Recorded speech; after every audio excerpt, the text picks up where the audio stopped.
Hey guys, JR here, Lock Rock RCs. Gonna try and sneak in a video here for you guys. I got a whole mess of junk going on. Got an 03 Subaru Baja. Got a blown head gasket, so having fun tearing them off, and got a sick guy downstairs. So see if I can do this for you guys real time, and hopefully solve some issues for you guys on this thing with the rear end. Now, I know a couple people commented about the slipper clutch, and while most new RCs do have a slipper clutch of some sort, I haven't seen one on this thing. And yeah, two possible places. Well, a couple things with this thing. Anywhere there's a bearing, oil it with anything, like 3-in-1 oil.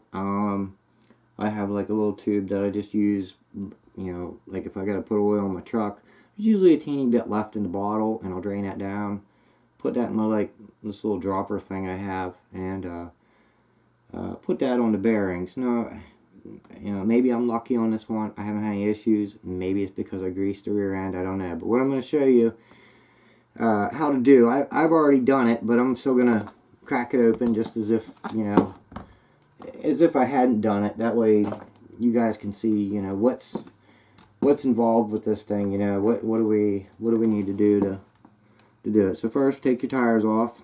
You know, most of the stuff here is you know, pretty self-explanatory. Now I know a lot, you know, there's just some people, you know, if you're new to the hobby, you know, cracking a rear end open on something you've never seen inside before, yeah, it's going to seem intimidating, you know, and with good reason. You don't know what's in there. You know, if you've never seen it, you can't know what's in there. Unfortunately, most of this stuff is Phillips hardware, but just be careful with it. Use a good Phillips head. You know, try not to strip anything out. All I'm doing is unhooking the arms here, the bottom arms, bottom links, whatever you want to call it. And let's see here if we can, see if I can move here so you guys can hopefully see what I'm doing. All you really need to know, but I think it's this part. See, that's why I got a couple different Phillips heads here, because some just don't want to seem to grip right there for us.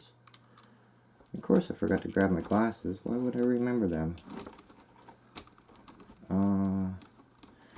I may have to sneak around here and grab for you guys. Hopefully I'm not getting in you guys' way of seeing what's going on. A little tricky trying to watch the camera and watch what I'm doing at the same time here. You know, and if you already know how to rip the axle out of it, you know, just skip ahead through in the video if you feel like it. So, but I like to try and help everybody out on this, you know. Because I know as far as like how-tos and stuff, but they're not that hard, you know. You start breaking it down, you take one thing apart, and if you are new to it, and which most of us have a camera of some sort, whether it be a cell phone or whatever, take lots of pictures, you know. Be amazed. I know I did for years. I worked on hot tubs, and you know, you can if you forget something, just look at your picture and it'll tell you, you know, it'll tell you how everything was done. Okay, now on here, couple things here. Let's see. Let's pull these out. I have noticed. Watch these pins here. These pins may drop out on you pretty quickly.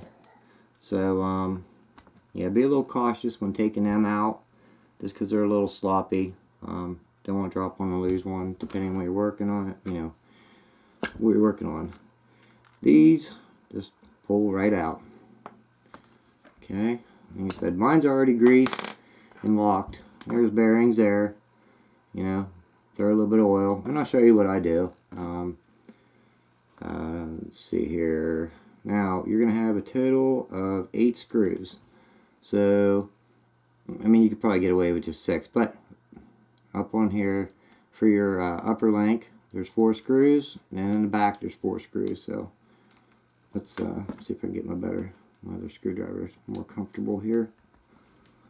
And I can crack this thing open for you. And then putting it back together is just the reverse. Now,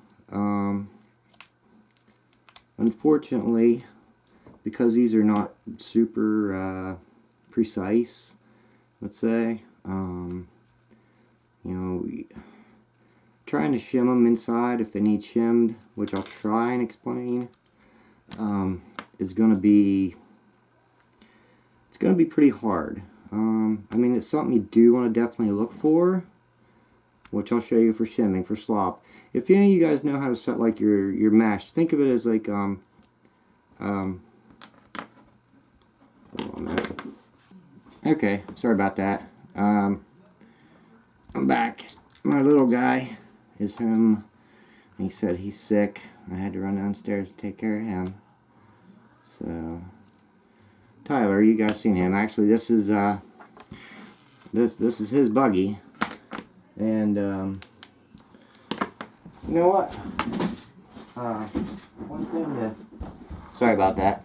One thing keep on hand when you're doing these, old toothbrush works great for cleaning these things up. So, like I said, now I locked the rear end. Now to explain locking the rear end, there's a differential in there, and it lets one wheel, like when you're turning, your inside wheel is going to be turning slower or less revolutions than what your outside wheel is. If it's locked, one of the wheels has to slip and it's going to slide. So like if you're going fast and racing, rear end's going to kick out on you. Now if you're trail riding, rock crawling, it's not going to matter. You're not going fast enough to really do anything, and you want it locked up so that you know that your wheel will be turning for you. But as far as like the binding issues go, that shouldn't have anything to do with it. And there's numerous ways to lock it up, and I'll tell you, you know, some of the ways that I know for locking it up. I've done it a couple different ways. You know, if you don't have money or supplies for locking it up, it can be as simple as a screw, depending on the setup and what you have the screw into. Now, like on this one, I had some Gorilla Glue, and I wanted to try it out, and so far it's working great. Something to watch for, though, with Gorilla Glue is it expands. So, you know, I knew there was a risk that if I put too much in there, it's either not going to dry, or it's going to blow something apart, like my screwdriver's coming apart. So let's see here, just about got it here, and alright, my screwdriver is definitely coming apart there. Okay, so let's see what we got here. I'll get the screw out. Of course, there's always one. Remember that. There's always one. And then putting it back together is just going to be the same reverse process there. Okay, so when you open this thing up, this is what you have. So if you guys need a reference to look at it, all that blue is just my marine grease. You know, you don't want to. You want everything coated nice, but if you put too much in there, it's going to start binding on you. And I don't know if it would really hurt anything, but other than excess wear on your motor, because your motor is going to be struggling more to turn it. But like I said, you got your bearings, and if I remember right, these are the spacers. But let's see. So as far as this baby goes, take out your axle here. Now inside here, right in there, that little gear, that is your pinion gear. Okay.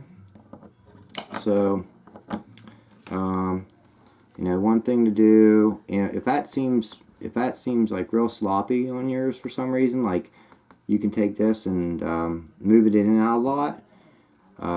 Maybe try, you know, well, one, make sure the screw inside there, I believe it's just a Phillips head. you know, and just try and tighten it up. Yeah, it's just a Phillips head in there. Try and make sure that's good and tight. And if that still doesn't do it, I forget what this part of it's called, but you know, part of your drive shaft, or I guess it would be called your universal.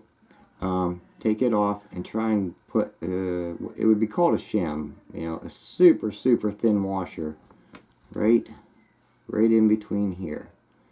Okay, and that could, you know, that could snug things up enough for you. Because I think what's happening with these is, because they're built, like, so they are on the cheaper side, you know, and these are plastic ring and pinion gears as well. So if you pull it apart and you're missing teeth off of like either this one or this one, which I know can happen because my Viterra Ascender, which has metal gears, now that thing's, it's got a lot more torque to the thing though. You know, well, I busted a whole bunch of gears off. This would be called your ring gear down on, you know, on that part. Now this is for your differential for anybody that doesn't know. And inside of here, let's see if I can show you without these 4 screws. Just take them off, separate this, and now when you have it apart, if you're at that point, you never marine greased it, and you have it apart. I washed mine. I just used soap and water, washed it, dried it immediately, made sure it was nice and dry, and then oiled the bearings, and then put grease on everything. But down inside there, I put Gorilla Glue, and so far that seems to be working for me. I've used Play-Doh. If you can run a screw through it, you know, all the way through the gears, you know, without causing interference somewhere else. I don't really recommend that way because that can get, it can get real touchy where, you know, where you put it. But I mean, Play-Doh does work. It don't last the longest or anything. You know, it might last you a couple years. It just depends on how hard you rip it around and stuff like that. But it will work. Anything you can stick in silicone, any kind of glue that would get hard. The only thing to watch with the Gorilla Glue is that it expands.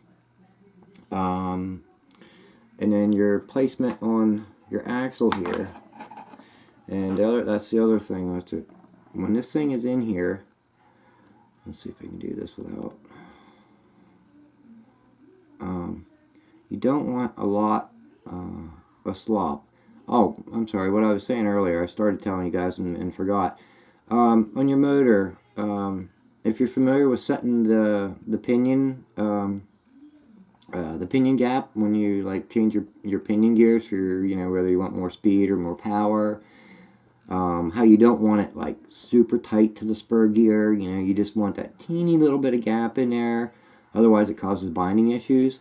So I'm thinking that's basically this. You know, so you want so whenever I hold this steady and I go to move it, I don't know if you can see it, there's a little bit of slop there. Now, I don't have the casing down on it the whole way, but, you know, just pressing down on it and wiggling it, I can feel that there's a little bit of slop. So if there's no broken gears, you know, either if you have no slop, what you're going to need to do is try and find something to act as a shim, you know, whether to shift it more this way or this way. You know, if you move it, if you can, now on here, if you want to scoot it that way a little bit, I'm just trying to remember if I did do that on this one. I'm half thinking I did shift mine out just a hair on this one, because when I had this off of here, I have super teeny washers. Yes, that reminded me. In here, when I had this apart, the differential, and I filled this up, in order to get my ring gear to move outward so it wasn't so tight on my pinion gear down here, I used real teeny washers, like real thin washers. Now, there's a problem with doing that though. Well, not a problem, but a potential problem. Is when you tighten these things back down, tighten these 4 screws back down to tighten your ring gear, because this is plastic, you're going to have to kind of feel and then roll it, you know, and watch it to see whether it twisted it in any way.